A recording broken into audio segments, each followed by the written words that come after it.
dois faire un petit exposé de mon itinéraire scientifique. Donc, d'abord, je dirais qu'il est complètement atypique. Violette Leduc écrit dans l'Incipit de la Bâtarde « Mon cas n'est pas unique, j'ai peur de mourir et je suis navrée d'être au monde ». Bon, bien sûr, je pourrais dire la même chose, mais je crois que mon cas en tant que chercheuse est plus ou moins... en tout cas, bon, il est atypique, je ne sais pas s'il est unique, mais j'ai commencé ma carrière en étant dactylo au CNRS. Donc, je suis rentrée comme dactylo vacataire dans un laboratoire qui se trouvait à Nanterre, laboratoire d'anthropologie et de sociologie comparative.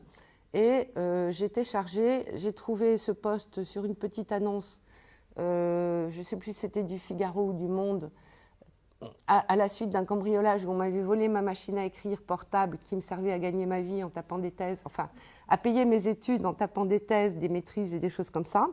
Donc une fois qu'on m'a volé et le petit Robert et la machine à écrire, je n'avais plus de ressources. Donc je me suis précipitée dans un café, j'ai lu les petites annonces et on demandait une dactylo dans ce laboratoire.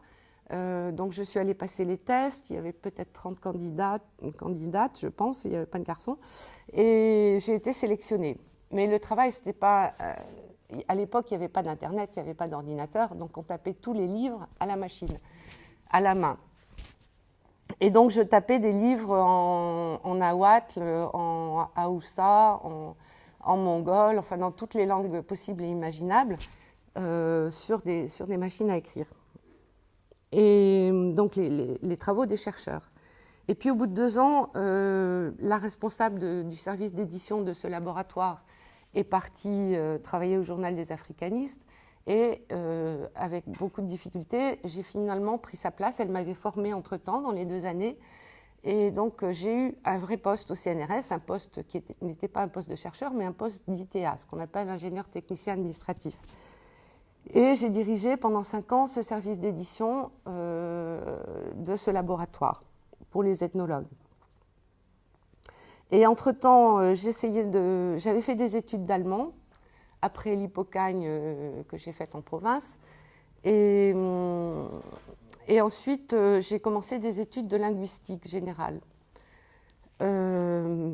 Et donc, en même temps, j'avais l'intention de préparer une thèse, de soutenir une thèse, mais en travaillant 42 heures par semaine à Nanterre et en étant inscrite à la faculté de Vincennes, qui était à l'époque à l'autre bout de Paris, c'était pas facile.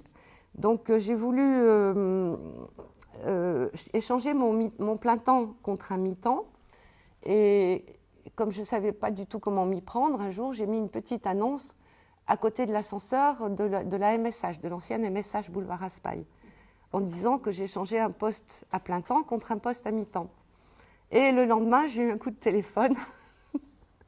C'était totalement illégal, mais bon, à l'époque, on pouvait encore faire ça. Donc le lendemain, j'ai eu un coup de téléphone d'une jeune femme qui travaillait dans un autre labo du CNRS et qui cherchait un poste à plein temps désespérément. Donc on a fait affaire en 2 jours et j'ai pu la remplacer, elle a pu me remplacer. Bon, après, on a réglé les problèmes administratifs. Et donc, je me suis retrouvée à l'Institut des textes et manuscrits modernes, qui s'appelait à l'époque le CAM, le Centre d'analyse des manuscrits, et avec un poste à mi-temps qui me permettait de faire ma thèse. J'imaginais pas ce qu'ont fait tous mes collègues, bien sûr, qu'on pouvait faire sa thèse en étant payé, mais ça n'est même pas venu à l'esprit.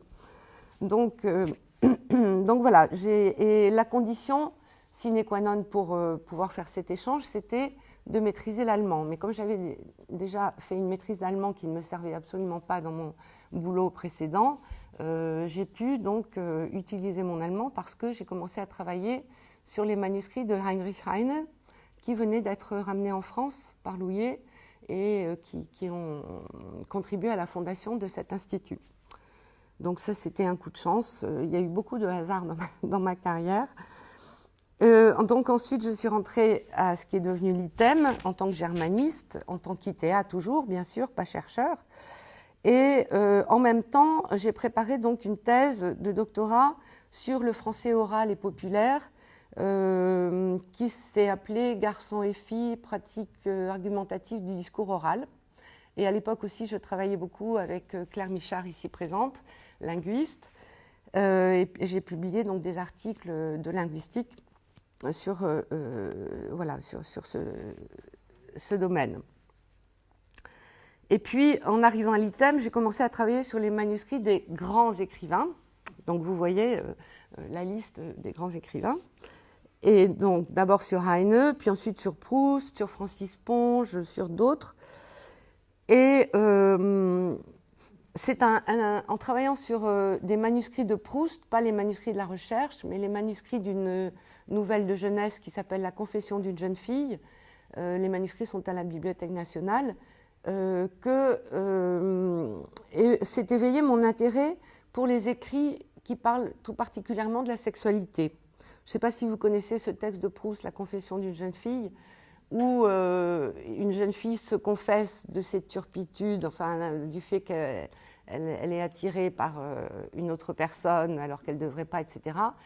Et en fait, dans les manuscrits, on voit très bien que c'est un écrit autobiographique que Proust a transformé et que la jeune fille, au départ, était plutôt un jeune homme et la personne qui l'attire était au départ un jeune homme et resté un jeune homme, puisque bon, mais il y a toutes sortes de transpositions qui ont lieu dans le processus d'écriture.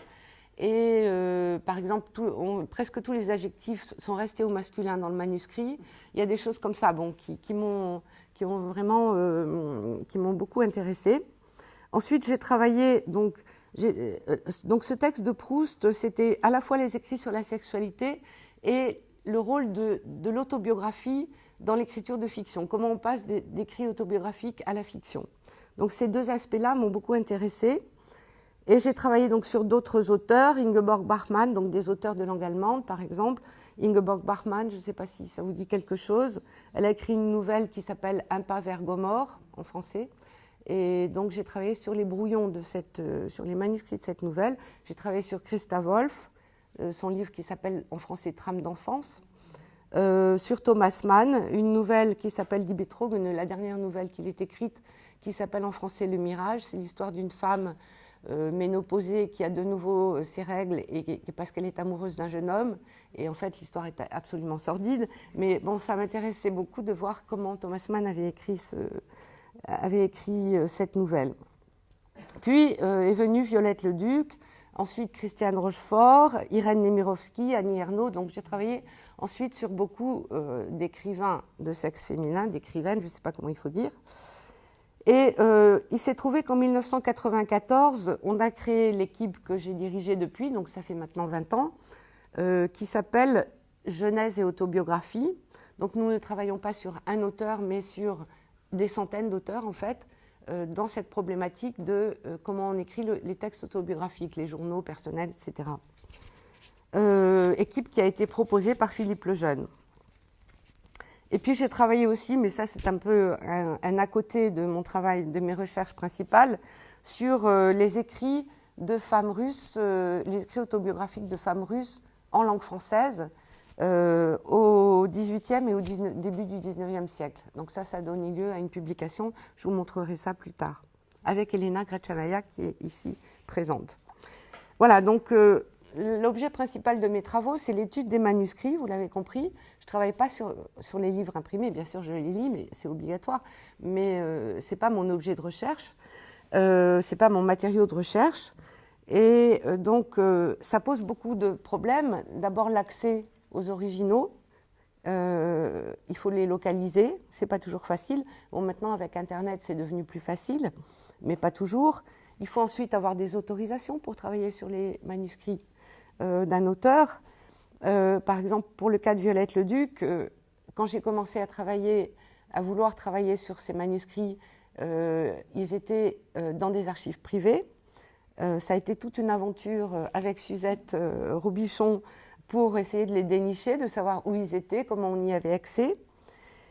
Et puis ensuite, nous sommes allés avec son futur biographe, Carlo Ianciti, à Mulhouse, chez la nièce de Violette Leduc, qui avait une bonne partie des manuscrits dans sa cave, et nous les avons fait transporter à l'IMEC. Donc vous voyez que tout ça est compliqué. Donc il faut trouver les manuscrits, il faut les déchiffrer, il faut les transcrire en général, ils ne sont pas toujours lisibles. Et il faut ensuite les ordonner chronologiquement, essayer de comprendre tout le processus, et enfin, on peut les analyser. Donc, pour nous, toute œuvre est le produit d'un processus. Alors, par rapport à écriture et sexualité, ou écriture des sexualités, je ne sais pas ce qu'il faut dire, je reprendrai là aussi une phrase de Violette Leduc, que j'aime beaucoup, dans La Bâtarde. La littérature mène à l'amour, l'amour mène à la littérature.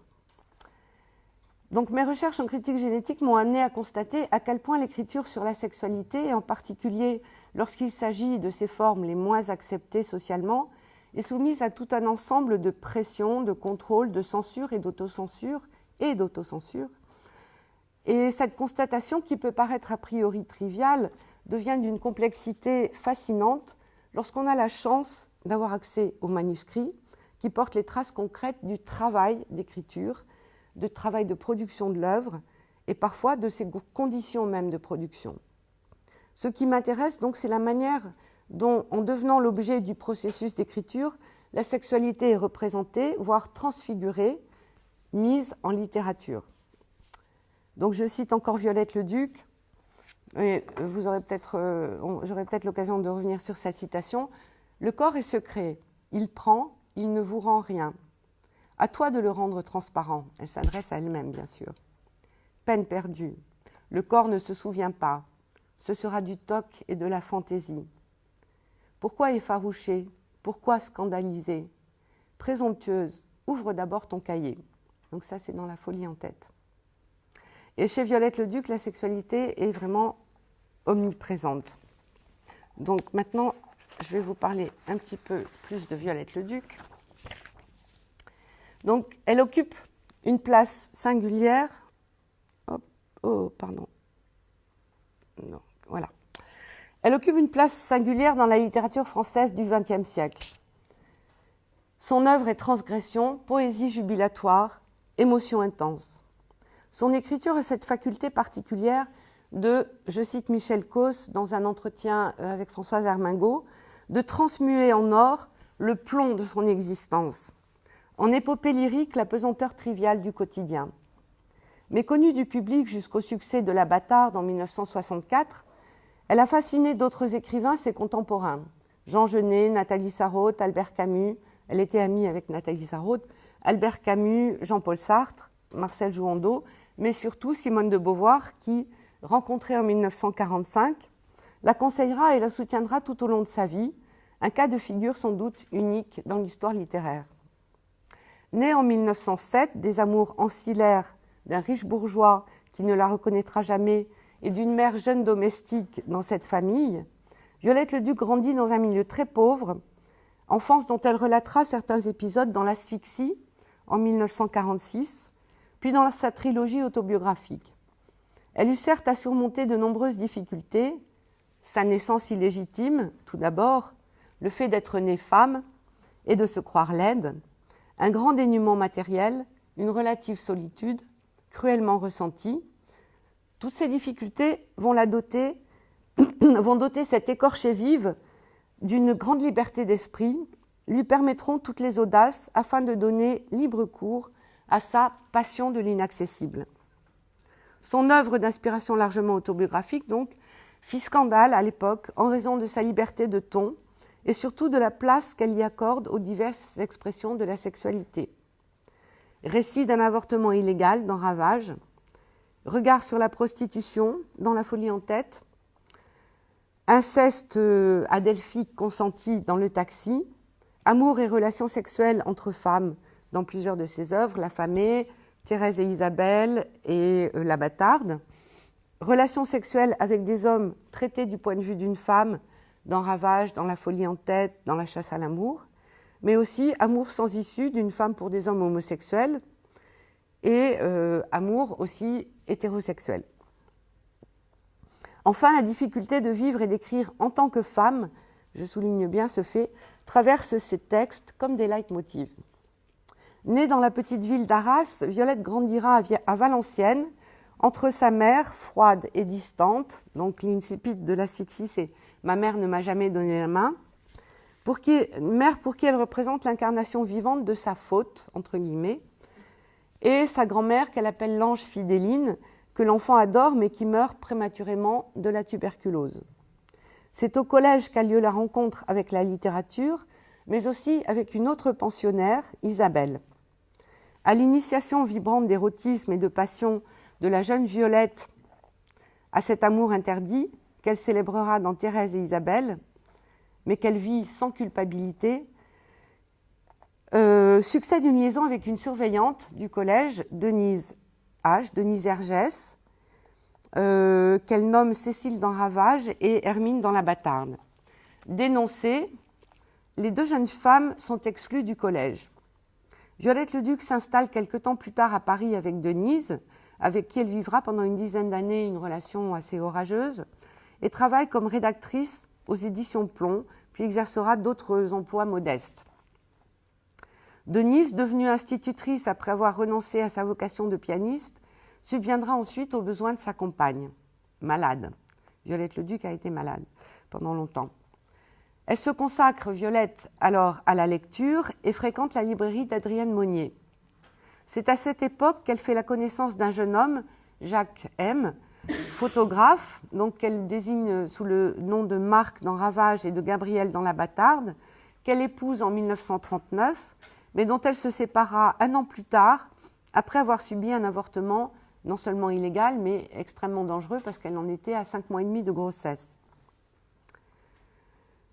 Donc, durant la Deuxième Guerre mondiale, l'écrivain homosexuel Maurice Zax, avec qui elle s'est installée en Normandie pour faire du marché noir, elle a vécu du marché noir pendant la guerre, l'incite à écrire sur son enfance.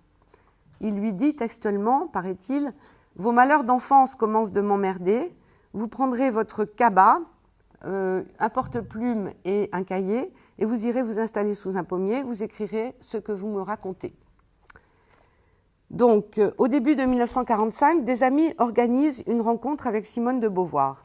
Rencontre déterminante. Après en avoir fait publier quelques extraits d'un texte de Violette Leduc dans les temps modernes, Beauvoir, enthousiaste, la recommande à Albert Camus, qui publiera l'Asphyxie dans la collection qu'il dirige chez Gallimard, qui s'appelle l'Espoir. Donc, salué par des écrivains que j'ai cités, mais aussi Jean Cocteau, Jean Genet, etc., le livre n'obtiendra qu'un succès d'estime. Dès lors, cependant, Beauvoir accompagnera et soutiendra Violette Leduc sans relâche, y compris financièrement, tandis que celle-ci en fait son égérie, s'éprenant passionnément de celle qu'elle appellera Madame, pour ne pas la nommer, tout au long de L'Affamée, qu'elle publie en 1948. Un hymne d'amour non partagé, du moins pas sous la forme espérée par Violette Leduc, non partagé par Simone de Beauvoir. Dorénavant, c'est d'abord pour Simone de Beauvoir qu'écrira Violette Leduc, seule manière pour elle acceptable et acceptée de lui signifier son amour. Trésor à prendre, qu'elle publie en 1960, le journal d'un voyage dans le sud-ouest de la France qu'elle a entrepris en 1951 sur les conseils et sur les traces de Simone de Beauvoir, et hantée par cette passion sublimée qu'exalte la beauté de la nature et des lieux visités. Entre-temps, le duc a commencé un roman qui relate avec une audace sans précédent l'itinéraire amoureux de la narratrice, Thérèse. Mais Thérèse est le prénom officiel de Violette Leduc. L'histoire de ces noms et prénoms est très compliquée. Je ne sais pas si j'aurai le temps de revenir là-dessus. En tout cas, elle s'appelait officiellement Thérèse, mais son prénom d'usage était Violette. Enfin, c'est plus ou moins la même personne quand même. Donc il y a des problèmes. Est-ce qu'on doit dire la narratrice quand elle parle de Thérèse ? Voilà, c'est pas si simple. Donc, d'abord, elle raconte la rencontre avec Isabelle dans ce collège et cette découverte de l'univers érotique féminin. Puis, ensuite, elle parle de la période de vie commune avec Cécile, à la fin de laquelle s'inscrit la rencontre avec Marc, que Thérèse donc va épouser. Puis la séparation d'avec Marc et l'avortement de Thérèse. Gallimard publie le roman en 1955 sous le titre « Ravage ». Ce n'est pas Violette Leduc qui a trouvé le titre. Mais malgré les interventions insistantes de Beauvoir, l'éditeur en a expurgé toute la première partie, l'épisode notamment des amours fougueuses de Thérèse et Isabelle, qui est jugée trop scandaleuse à l'époque. Pour Violette Leduc, le choc de la censure, qui s'ajoute au découragement dû à l'absence de reconnaissance dont elle a soif, est terrible. Revenant sur cet épisode de sa vie d'écrivain dans La chasse à l'amour, le dernier volume de sa trilogie autobiographique, elle protestera énergiquement en défendant ses héroïnes et son écriture. La censure de son œuvre est donc ressentie comme une négation et de sa vie et de son travail d'écriture et provoque une dépression profonde, un délire de persécution qui nécessite, ça je l'ai pas mis j'ai pas mis parce qu'il y avait par manque de place, qui nécessite des soins psychiatriques durant plus d'1 an. Jacques Guérin, un ami homosexuel dont elle s'est également éprise, qui est un riche industriel qui a fait sa fortune en tant que parfumeur, lui propose pour l'aider de financer une édition de luxe à tirage restreint. Donc je reviendrai là-dessus tout à l'heure. Bon, pendant sa période de convalescence, Violette Leduc écrit 2 nouvelles, La vieille fille et le mort, qui est la transfiguration d'un amour impossible pour un homme, et Les boutons dorés, en 1958, publié dans le même recueil, 2 récits de fiction riches d'allusions à son enfance et aux différents personnages de sa vie. Avec la publication de La Bâtarde en 1964, donc là je vais passer à ses œuvres, voilà, là on voit Violette Leduc, quand elle avait entre 14 et 16 ans au collège de Douai. Les photos ne sont pas très bonnes, mais voilà. Et je reviendrai là-dessus. Voilà, ça c'est les œuvres de Violette Leduc. Donc, avec la publication de La Bâtarde en 1964, Leduc obtient enfin, elle a 57 ans, le succès qui s'est tant fait attendre auprès du grand public et dont l'absence l'a désespéré. Ce premier volume autobiographique très dense couvre la période de 1907, donc sa naissance, à 1944, moment de sa venue à l'écriture littéraire, et recoupe en partie certains épisodes qui font l'objet du roman autobiographique Ravage. Il est précédé d'une magistrale préface de Simone de Beauvoir, et cette trilogie autobiographique qu'elle commence avec La Bâtarde va comprendre aussi 2 autres volumes, La folie en tête et La chasse à l'amour, qui est publié de manière posthume après la mort de Violette Leduc par Simone de Beauvoir. Je reviendrai aussi là-dessus. Et qui couvre les 10 années suivantes, donc jusqu'au moment du succès de La Bâtarde. Au récit juste en passant, je voudrais signaler que nous organisons le petit groupe Violette Leduc de l'ITEM que j'ai créé l'année dernière, avec 3 autres collègues, Mireille Brioude, Anaïs Franz et Alison Perron. Nous organisons un colloque qui aura lieu les 17 et 18 octobre 2014, probablement à l'ENS rue d'Ulm, pour fêter les 50 ans de La Bâtarde. La Bâtarde a aujourd'hui 50 ans. Voilà. Donc, au récit des événements vécus, des multiples rencontres, notamment avec des personnalités du milieu littéraire et artistique, de ses liaisons et de ses amours impossibles, de ses tourments, Leduc intègre une réflexion critique sur son travail d'écrivain et les difficultés propres à l'écriture autobiographique. Le rythme vif des notations, des émotions, les ruptures de ton oscillent entre un baroque poussé par un sentiment tragique de l'existence et un regard dont la lucidité, souvent féroce, n'est jamais dépourvue d'humour, d'ironie et de tendresse. Tendresse alliée à une très riche sensualité dont cette mendiante de chaleur, comme elle se définit, exigeante ou résignée, enveloppe jusqu'aux plus humbles objets de la vie quotidienne.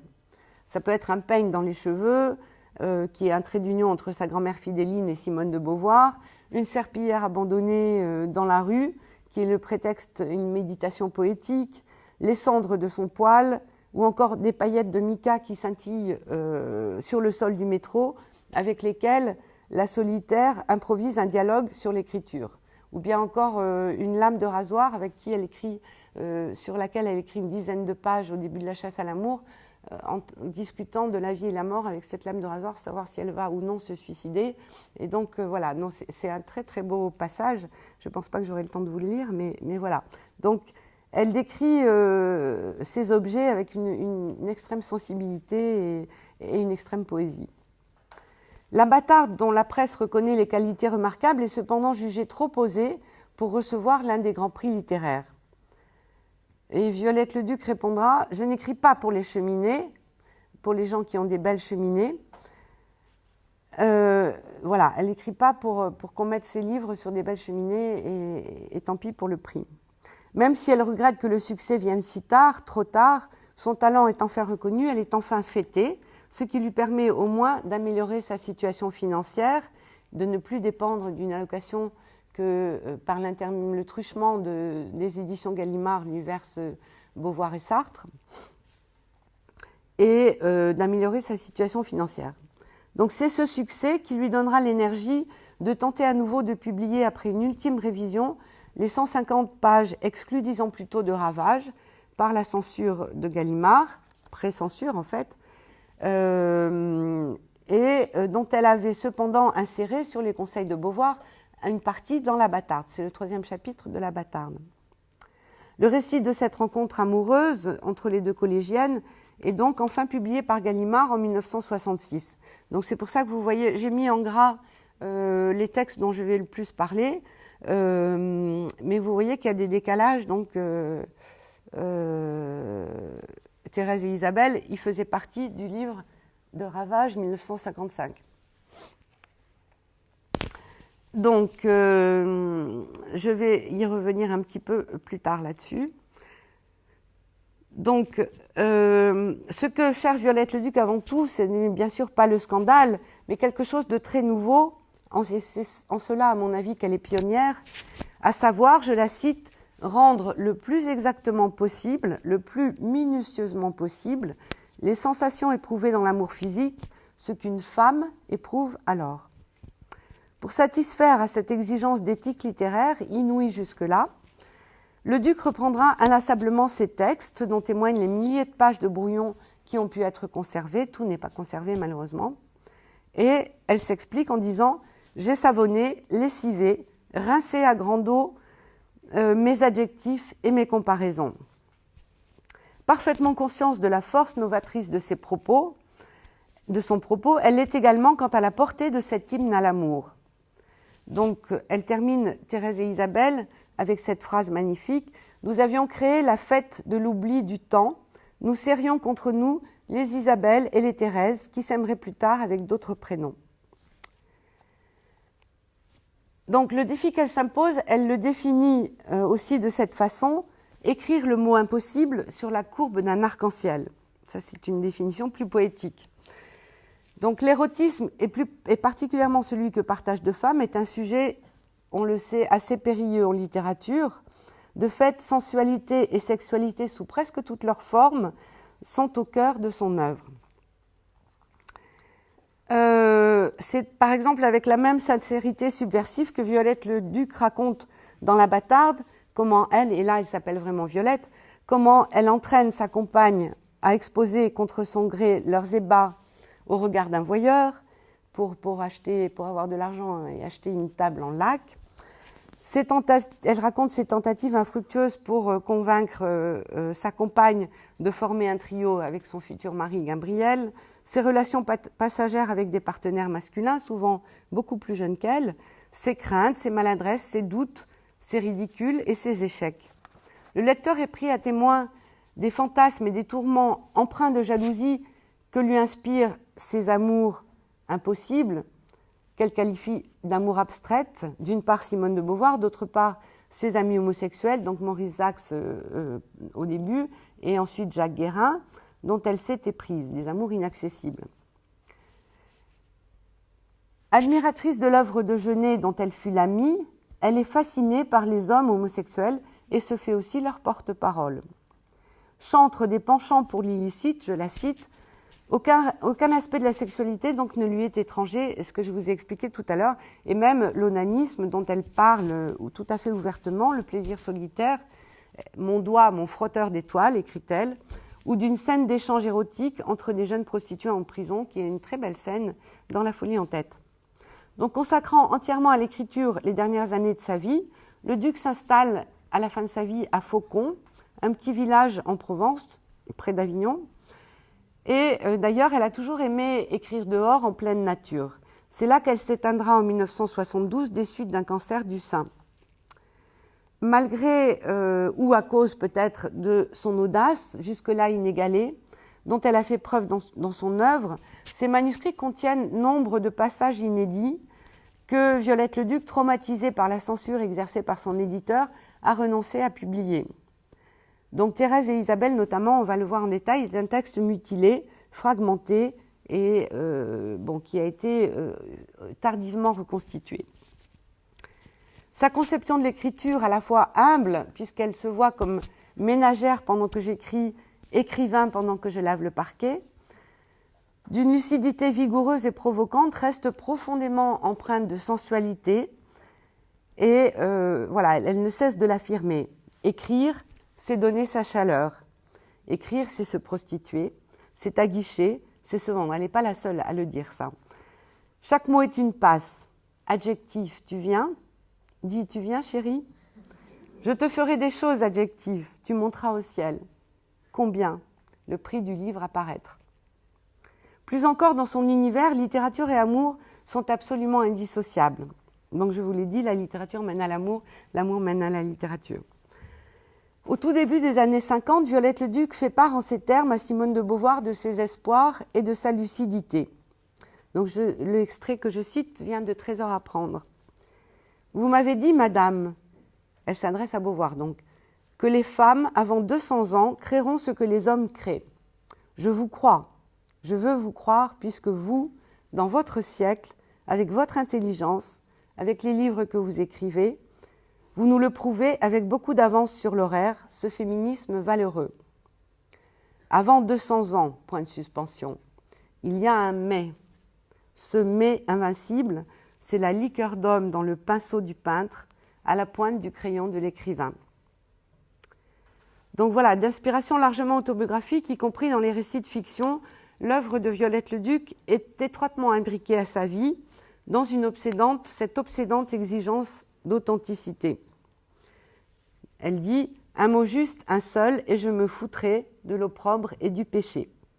Et c'est en cela aussi qu'elle est véritablement une pionnière à son époque, dans les années 50. Elle est largement en avance sur son temps. Donc si le caractère scandaleux de son œuvre, scandaleux entre guillemets, son style baroque, son humour grinçant, lui ont probablement nui de son vivant, il se trouve que Violette Leduc, récemment, a été un petit peu remise à l'honneur, remise en scène. Donc il y a eu ce film de Martin Provost qui s'appelle Violette, un biopic assez romancé. Et puis un documentaire qui est passé sur Arte le 12 mars, je crois, qui s'appelle d'Esther Hoffenberg, qui s'appelle Violette Leduc, La chasse à l'amour. Il y a aussi donc des rééditions de ses œuvres. La plupart de ses œuvres ont été rééditées récemment par Gallimard.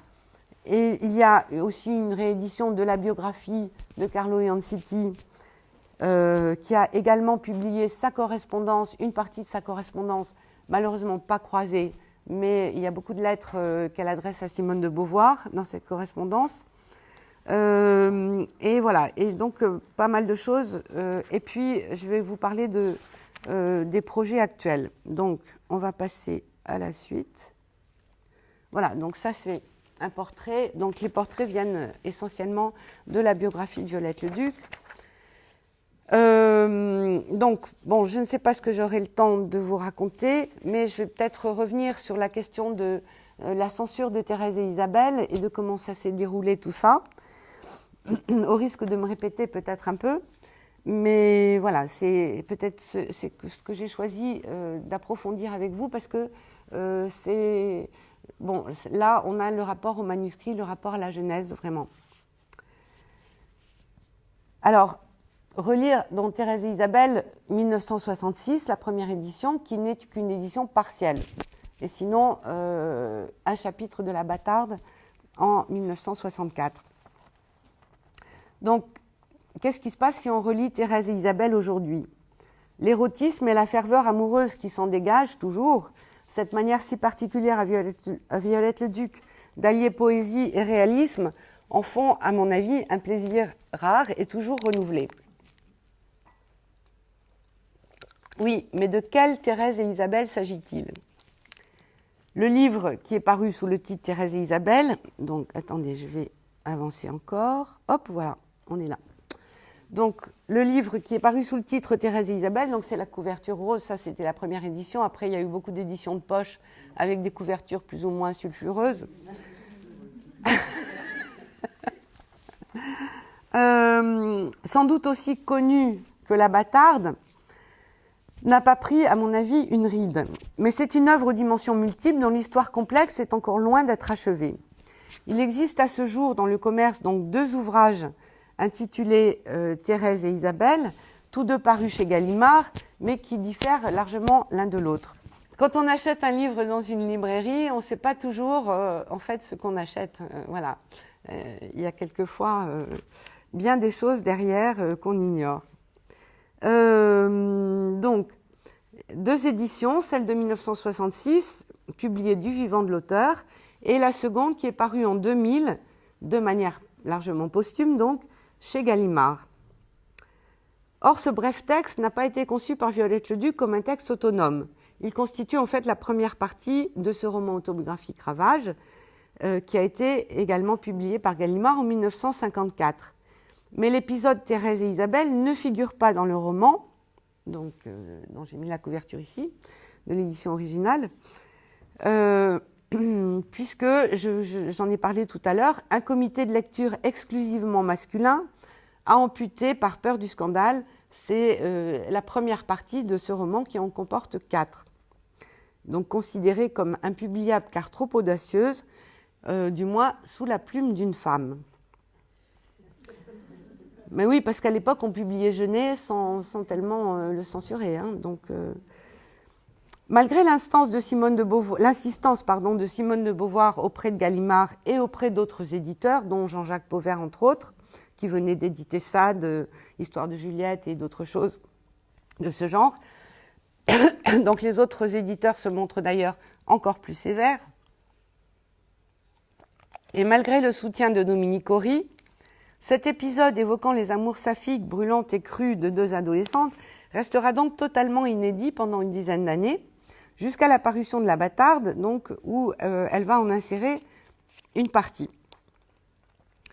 C'est d'ailleurs uniquement grâce au succès de La Bâtarde que Gallimard accepte de publier sous le titre Thérèse et Isabelle une autre partie de ce texte qu'il a censuré 12 ans auparavant. Dès 1954, Violette Leduc a cependant préparé, elle avait pris des précautions, et voilà, ça c'est à sa table de travail au moment de la publication de Ravage. Ah, on voit peut-être, donc elle était entourée de photos de Simone de Beauvoir, mais peut-être là, on les voit pas tellement. Donc voilà, elle avait fait préparer par la dactylo de Simone de Beauvoir, très probablement, une version complète, entre guillemets, de l'épisode Thérèse et Isabelle, et en un seul et unique texte continu, donc comme elle l'avait écrit, mais qui ne sera édité donc qu'en 2000. Cette version dactylographiée et corrigée.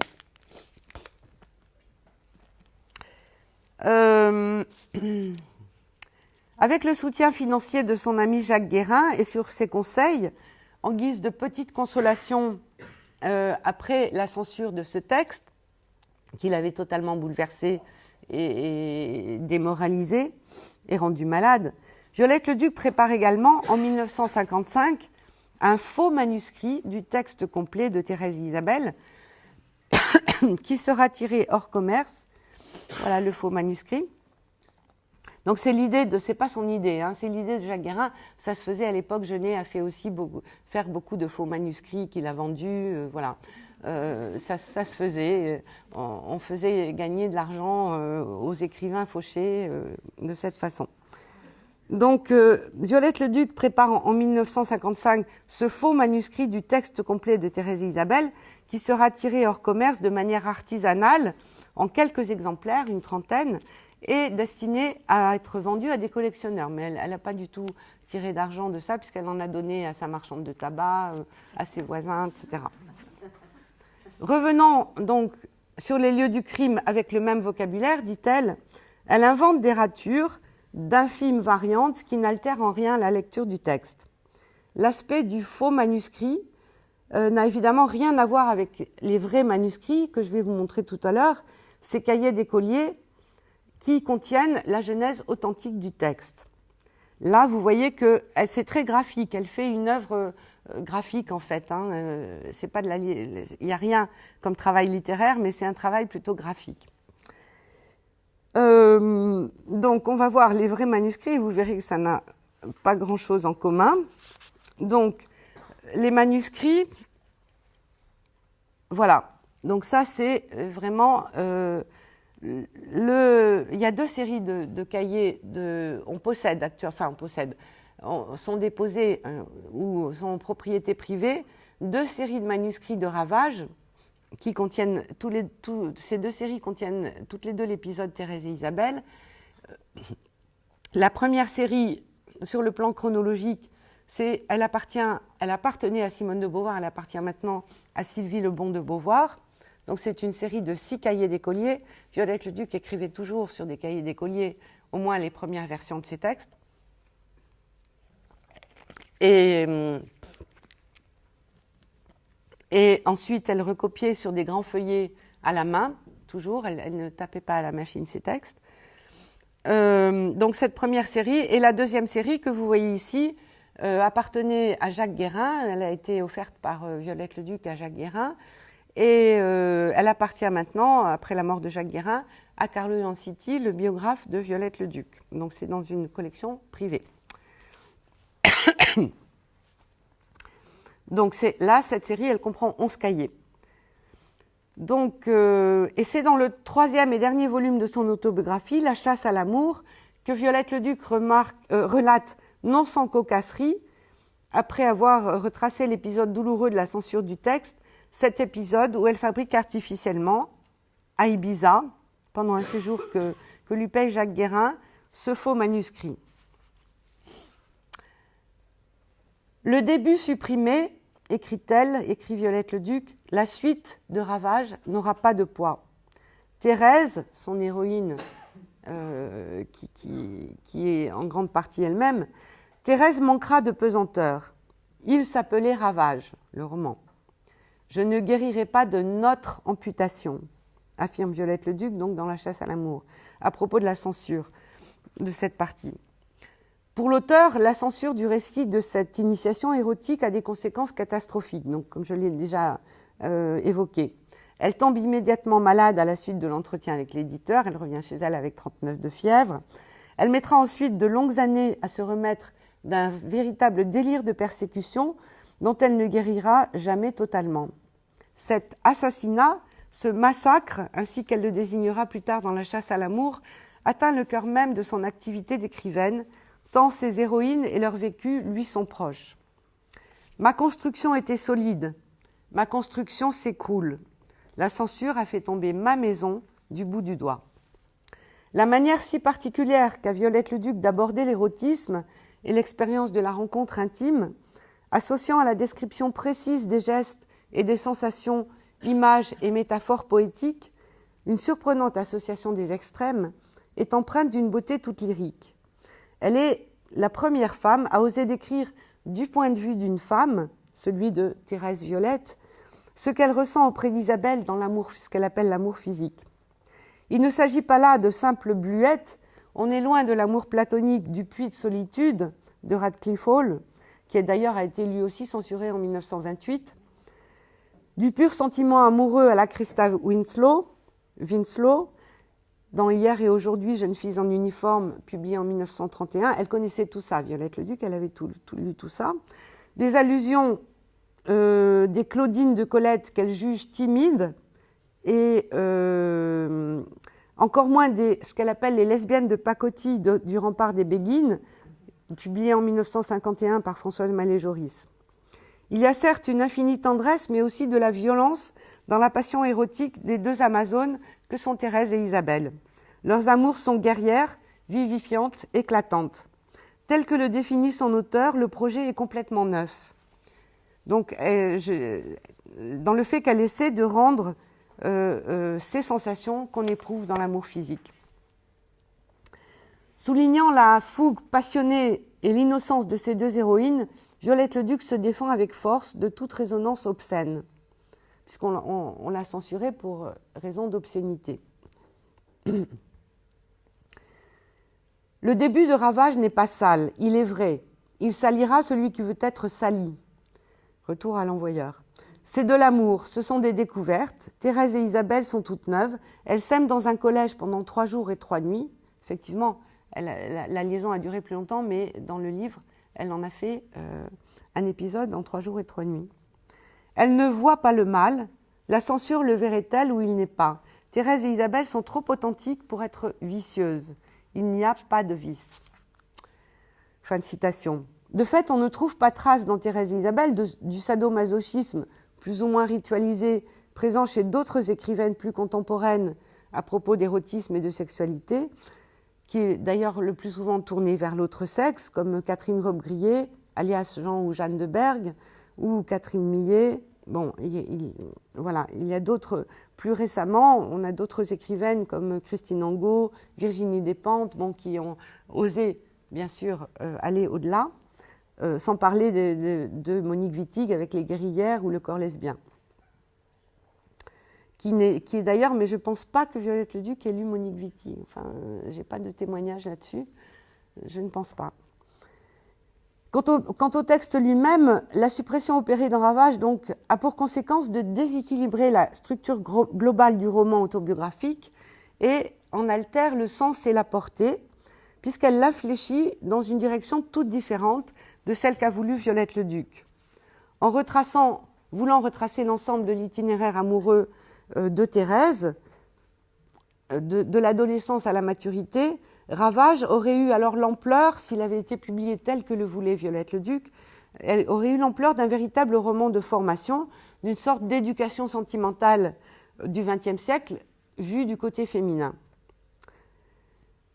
L'architecture initiale était en effet élaborée, donc je l'ai dit, en 4 parties. Donc il y avait d'abord l'épisode Thérèse-Isabelle, puis une rencontre de Thérèse avec Marc, son futur mari, puis entre-temps la relation de Thérèse avec Cécile, Hermine, Denise Hergès. Puis le dernier chapitre, la relation entre Thérèse et Marc qui se termine donc par la séparation et l'avortement. Mais avec la censure, la part du roman consacrée aux relations de Thérèse avec Isabelle, puis avec sa compagne Cécile, elle était nettement plus importante dans la version non censurée que dans la version finale. Donc, dans la version finale, on n'a plus que le roman bascule du côté de la relation avec Marc, et qui forme les 2 parties principales, la première et la dernière, et au milieu, on a cette relation avec Cécile, Hermine, Denise, qui est isolée de l'épisode initiatique Thérèse et Isabelle, et constitue une sorte d'intermède entre la rencontre et les retrouvailles avec Marc. Donc, ça change complètement la structure et le fonctionnement du roman. Au sein de cette nouvelle construction imposée, donc la relation entre Thérèse et Cécile ne joue plus qu'un rôle secondaire. Or, Violette Leduc, elle avait, je pense, voulu qu'il y ait un équilibre. Elle ne voulait pas choisir entre ces 2 types de relations. Et elle n'établissait aucune hiérarchie. La censure opérée par Gallimard ancre donc le roman du côté de la norme hétérosexuelle. Et c'est précisément dans la manière de Violette Leduc de traiter tout ensemble de relations amoureuses et sexuelles avec des partenaires des 2 sexes, en les situant sur un même plan, et de poser comme une évidence les différentes formes de sexualité de Thérèse, que le roman tel qu'elle l'a conçu s'est heurté au contexte prude et rigide des années 50. C'est aussi précisément en cela qu'il s'inscrit parfaitement dans certaines préoccupations contemporaines et mérite d'être relu sous cet éclairage. Violette Leduc est bien, dans les années 50, largement en avance sur son temps. Alors, on va revenir au dactylogramme qui était... je ne sais plus où il était. Là, voilà. Donc, une fois... alors, ce qui est rétabli maintenant, c'est la partie Thérèse et Isabelle, donc, dont on a une édition complète. Mais ça ne fait pas partie, ce n'est pas réintégré au roman Ravage. C'est un texte à part. Donc, rétabli dans son intégralité dans l'édition de Gallimard 2000, la cohérence de la partie Thérèse et Isabelle expulsée de Ravage apparaît alors de manière évidente et témoigne d'un souci de construction dont la subtilité avait été brouillé par le morcellement, l'éclatement du texte initial entre ce 3e chapitre de La Bâtarde et le Thérèse et Isabelle de 1966. L'incipit correspond au début du 3e chapitre de La Bâtarde, à cette différence près que c'est ici Thérèse qui parle d'un bout à l'autre du texte et non Violette comme dans l'œuvre autobiographique. Donc il y a déjà deux noms pour l'héroïne qui est plus ou moins la même personne, on le sait, mais bon, dans un texte elle s'appelle Thérèse, dans l'autre elle s'appelle Violette. Dans cette édition qui se veut intégrale de Thérèse et Isabelle, la cohérence fondamentale du texte, sa structure souvent ternaire, elle avait une prédilection pour les structures ternaires dans ses textes, Violette Leduc, se trouve rétablie. Il en va ainsi, par exemple, de la scène de défloration qui va crescendo, où les gestes se succèdent dans un ordre précis. Il se trouvait jusque-là ces gestes curieusement dissociés. Donc je cite, dans La Bâtarde, on a un doigt royal et diplomate, puis 2 doigts, et la 3e étape se trouvait dans Thérèse et Isabelle, 3 doigts entrèrent, 3 autres que la chair a pas. Donc quand on lisait les deux séparément, on ne pouvait pas forcément savoir que c'était dans une continuité. La progression érotique et l'évolution du récit retrouvent ainsi leur justesse et leur raison d'être. D'autres variantes sont sans doute plus discrètes, mais néanmoins significatives. Par exemple, dans La Bâtarde, page 93, on a la phrase « Elle, Isabelle, revint dans le lit, elle me convoita ». Et puis, dans l'édition Thérèse et Isabelle de 2000, qui a été corrigée, donc, comme vous le voyez, par Violette Leduc, on a la phrase « Elle revint dans le lit, elle me convoita avec des doigts de chercheur d'or ». Donc, on a aussi 5 pages inédites qui sont consacrées à la toute première séparation lorsque Thérèse quitte le box d'Isabelle. Bon, il y a beaucoup de détails qui n'étaient pas connus. Je ne vais peut-être pas préciser tout ça. Des choses qui avaient été supprimées dans La Bâtarde, qui sont rétablies dans cette édition dite intégrale. Et en tout cas, à travers les différentes versions du texte, l'édition hors commerce, donc faux manuscrit, le 3e chapitre de La Bâtarde, le volume Thérèse et Isabelle de 1966 et l'édition soit dite intégrale de 2000. Je dis dite intégrale parce qu'elle ne l'est pas tout à fait, mais bon, elle l'est presque. Oui, voilà, on va en arriver là. On a beaucoup de variantes, notamment sur le fait que les jeunes amantes se séparent à la fin. Dans La Bâtarde, elles ne se séparent pas, elles se revoient. Enfin bon, voilà. Je vois que vous connaissez bien tous ces détails. Donc, voilà, il y a une dizaine de pages inédites dans la version 2000. Et donc, l'édition de cette version dite intégrale de Thérèse et Isabelle rend aux deux protagonistes, Thérèse et Isabelle, leur dialogue amoureux, sensuel et sexuel dans sa continuité, et rend à l'écrivain, Violette Leduc, son œuvre dans sa quasi-intégrité. Avec l'édition Gallimard 2000, donc la dette envers l'écrivain est enfin en partie réparée, non seulement envers Violette Leduc, mais aussi envers ses lecteurs et surtout ses lectrices, pour qui ce texte fut souvent une révélation, un texte fondateur, parfois un manuel d'apprentissage, voire un guide amoureux. Plus tard, dans La folie en tête, publié en 1970, 2e volume de sa trilogie autobiographique, Violette Leduc commentera les difficultés rencontrées et le défi littéraire qu'elle s'est fixé, qui est donc de décrire la relation physique, la sexualité, à travers ses gestes, ses sensations et ses émotions.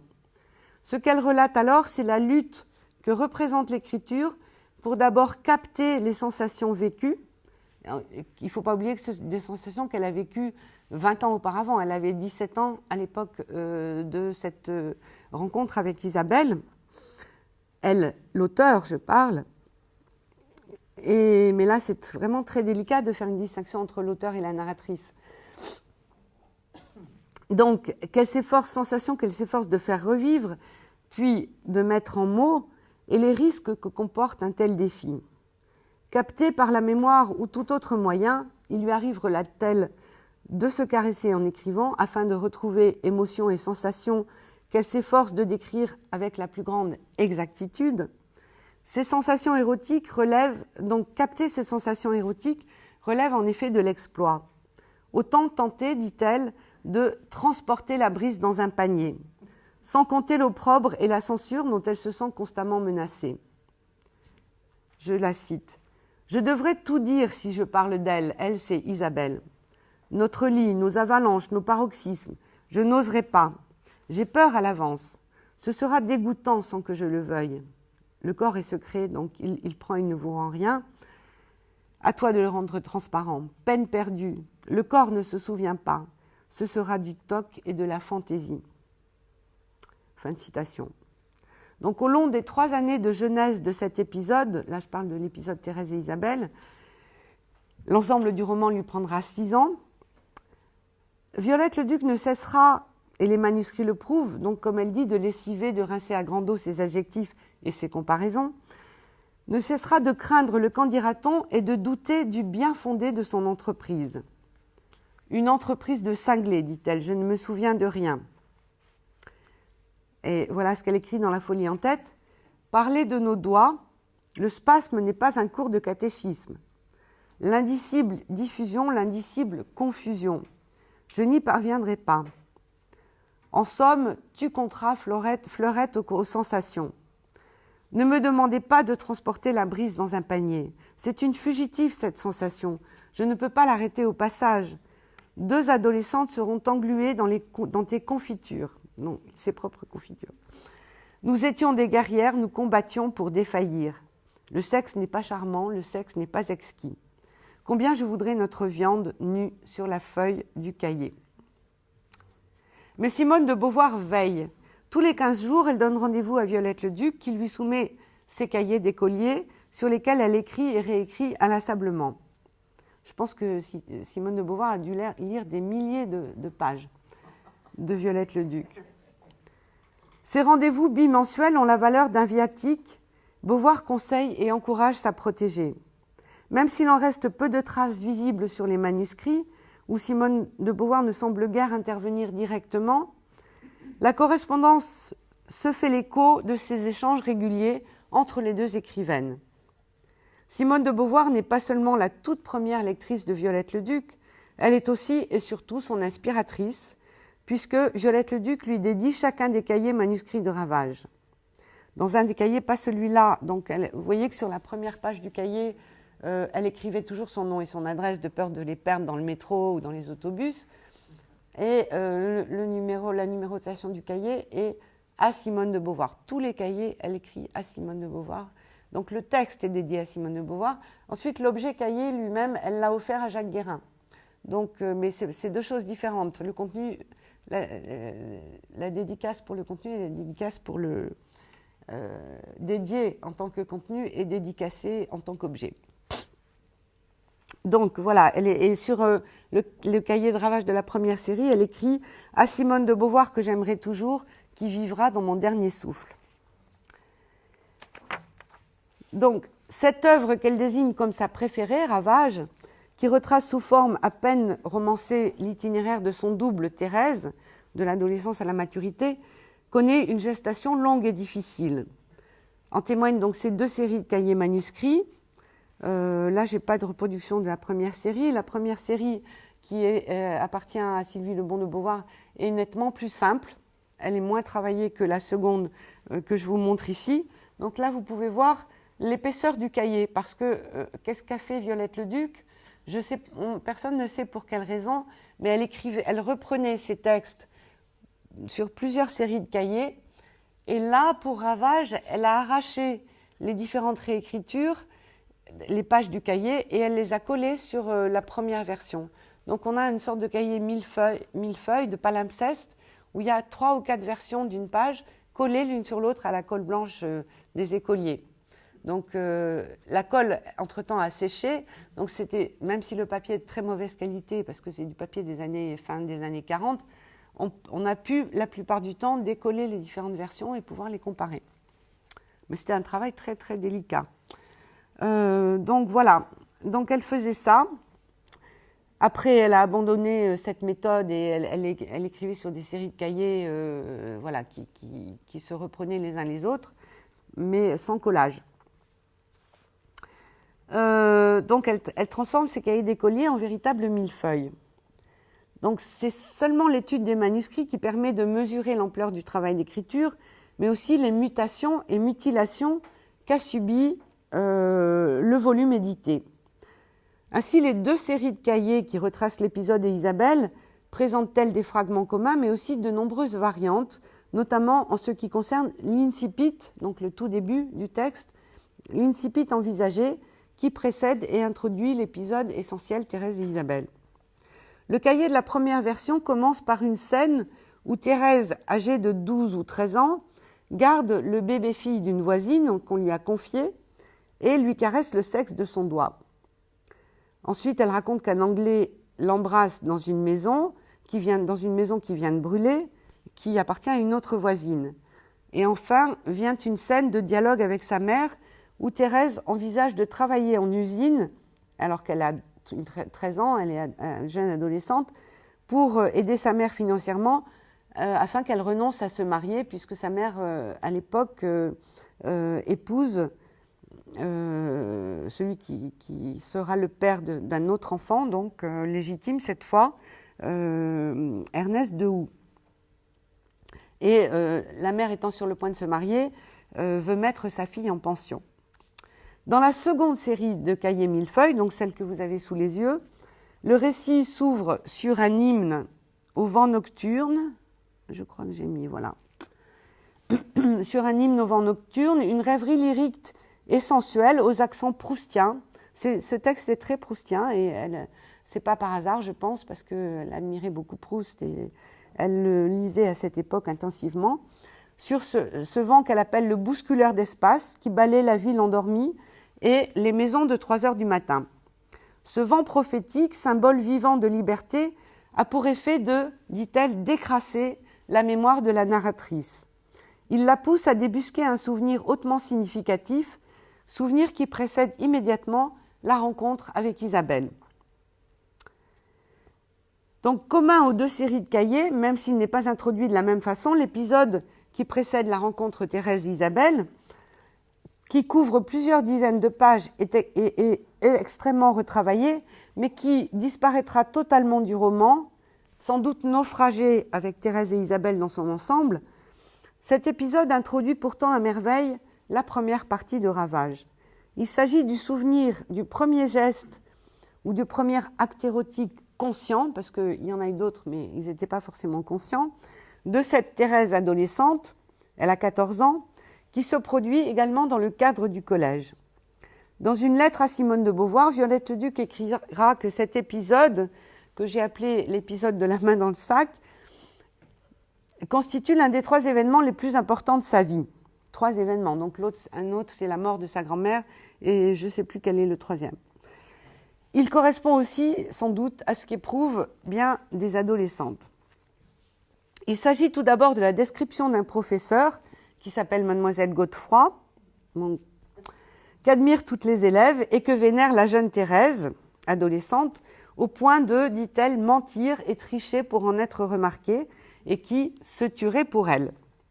Lorsque Mademoiselle Godefroy la désigne pour aller chercher son sac à main qu'elle a oublié dans la bibliothèque des professeurs, Thérèse, en mettant sa main dans le sac, en l'explorant sans pouvoir résister à cette attirance, va vivre une véritable scène initiatique.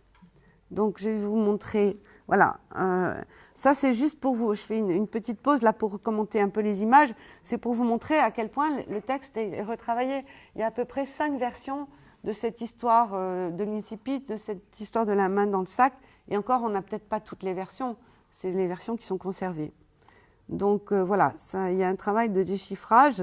Ça, c'est donc le texte intégral du manuscrit de 1954 qui a été publié en 2000 chez Gallimard. Ça, c'est donc la couverture de La Chasse à l'amour où elle explique tout cet épisode de censure au début de La Chasse à l'amour.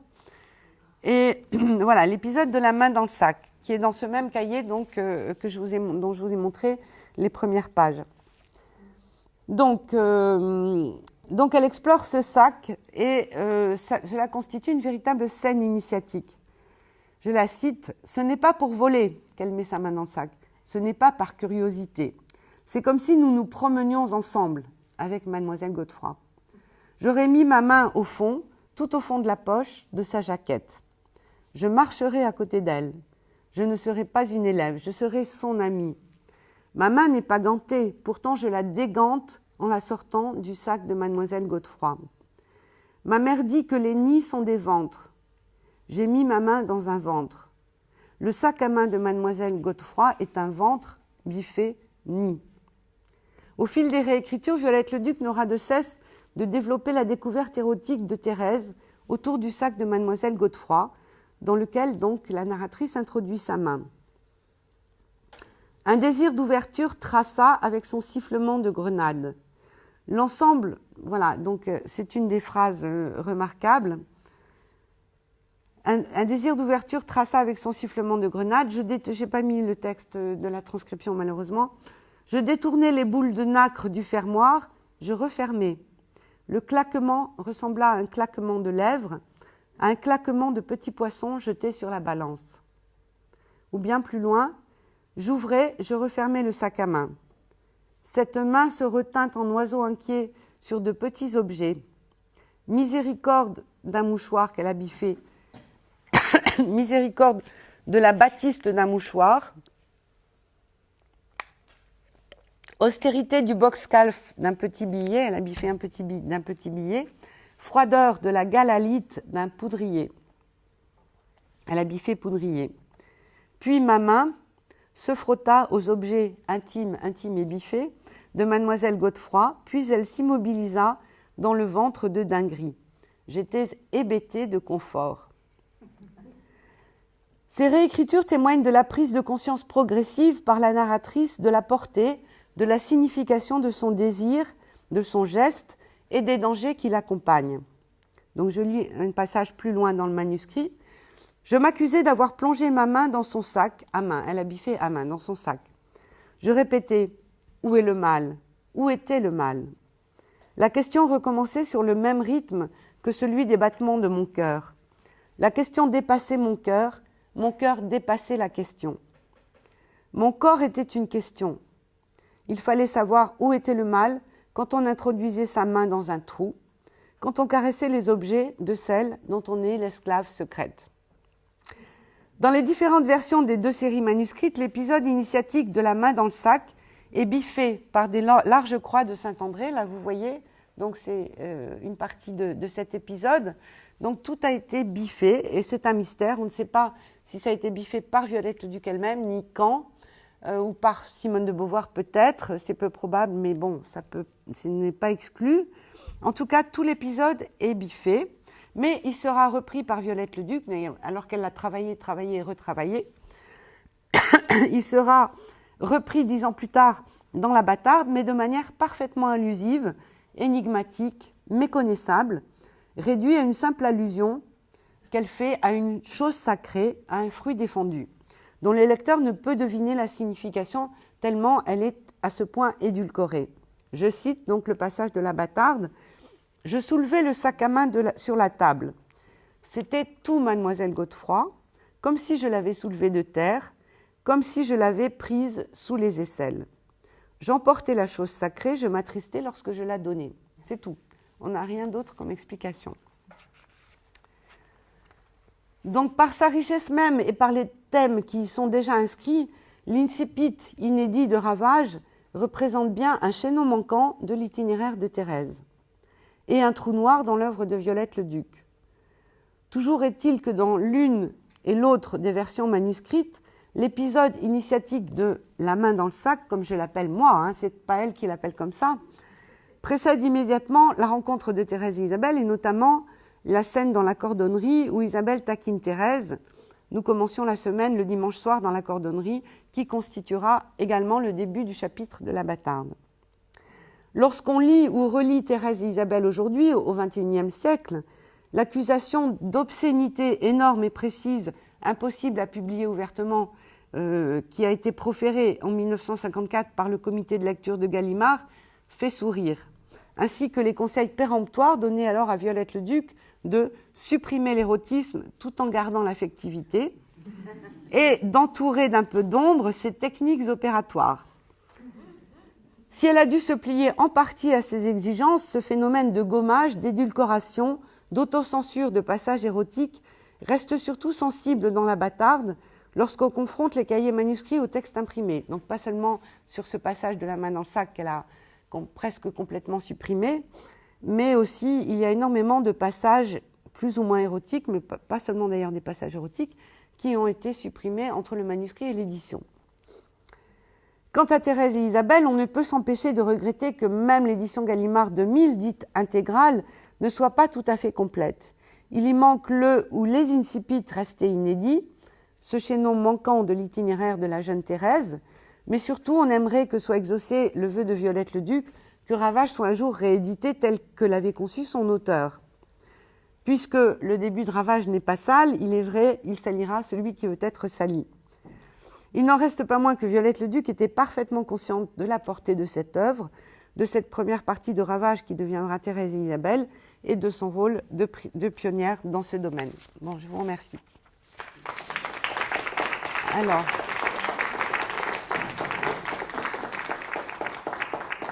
voilà. Merci beaucoup. Donc ça, c'est un extrait de La chasse à l'amour où elle s'explique sur cette censure. Merci. Bon, je ne sais pas si ça marche, ou peut-être l'autre, sinon on va s'en tirer sans micro, peut-être. Non, bah ça y est. Non, c'est l'autre qui sort.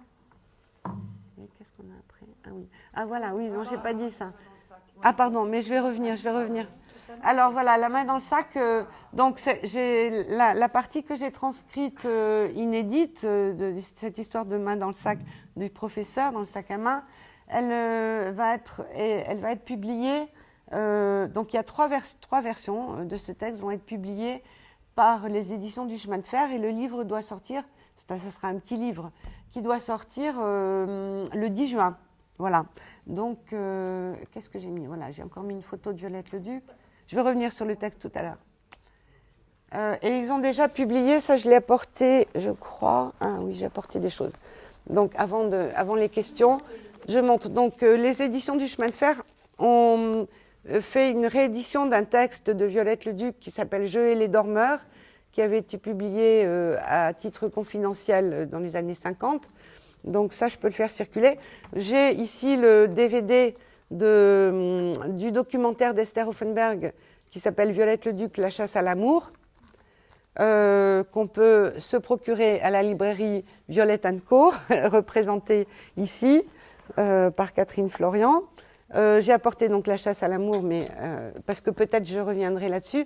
Et j'ai apporté un numéro de la revue Genesis, qui est donc la revue de mon institut, qui est consacrée aux écrits autobiographiques, parce que j'ai publié dedans, mais il y a longtemps déjà, le début, l'incipit de Ravage. L'incipit, alors inédit, de Ravage. Donc si vous voulez, je peux le faire circuler, si vous voulez avoir une idée.